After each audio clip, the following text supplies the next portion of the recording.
Good morning and welcome to the program. Question time and other federal parliamentary business will be suspended today to mark the death of former Prime Minister Malcolm Fraser. The House of Representatives and Senate will sit at 10 a.m. as scheduled, but only to hear condolence motions for the country's 22nd Prime Minister. Coming up this morning on the program, Foreign Minister Julie Bishop is my guest, also our panel, the Assistant Defence Minister Stuart Robert and the Shadow Assistant Treasurer Andrew Lee. First though, to the Social Services Minister Scott Morrison. The government's announced more than $200 million in funding for the homelessness services will continue. I spoke to Mr Morrison on that issue and other matters this morning. Well, this is a partnership agreement with the states. $230 million will go into homelessness over the next 2 years. That builds on the past 12 months, including this financial year, where we reversed Labor's decision, which was to cut this program altogether. Now, what we've said is we want this program to focus as a priority on domestic violence and on youth homelessness. So families affected by domestic violence, particularly women and children in those circumstances.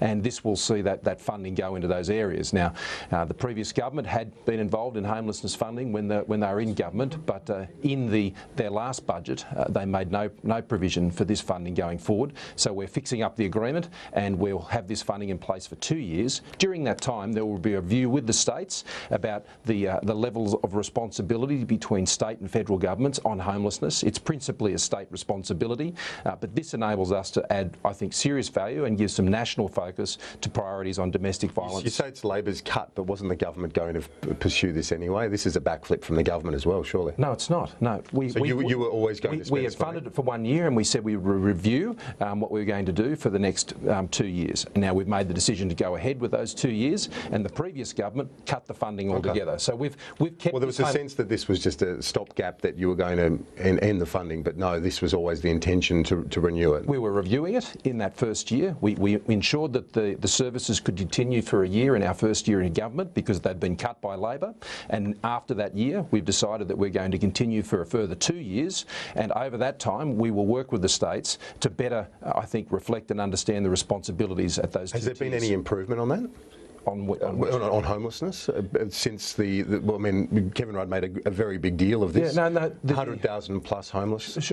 I think the outcomes have been very modest, and that's why we think the program needs to have greater targets. It has to have greater focus, and that's why we're putting the focus on domestic violence and on youth homelessness. I think the program in the past under the former government was very woolly. I mean, we had $13 million spent on projects to improve career paths for people working in homelessness. I mean, this isn't a work program, this is a homelessness program, and it's designed to get money to frontline services, and we'll be ensuring that does with greater accountability. This will be a new agreement. It's shocking how many numbers still people remain homeless in this country. Well, it is, and that's why we're not going to give up on it, but we're going to acknowledge the fact that the previous way of doing this we don't think was targeted enough. The principal responsibility is with the states on these issues, so where the Commonwealth is going to get involved, then we need to add value, not just shovel money out the door as was happening previously, and the states just spent it wherever they wanted to. On a few other issues, the welfare card, the government's going to trial something in this respect to restrict how much people on welfare can spend on certain items like alcohol and so on. Yeah, this is in response to the forest review, and the trials will be conducted in a number of places around Australia, and it will focus on both Indigenous and non-Indigenous communities and communities of significant disadvantage, where obviously issues like gambling and alcohol abuse and drug abuse and things like this are destroying communities and destroying families. I mean, this is a poison in many of these communities, and this is a targeted way, another tool, another option for us to be able to combat that. And there'll be very specific trials. I mean, I see this as a very targeted measure.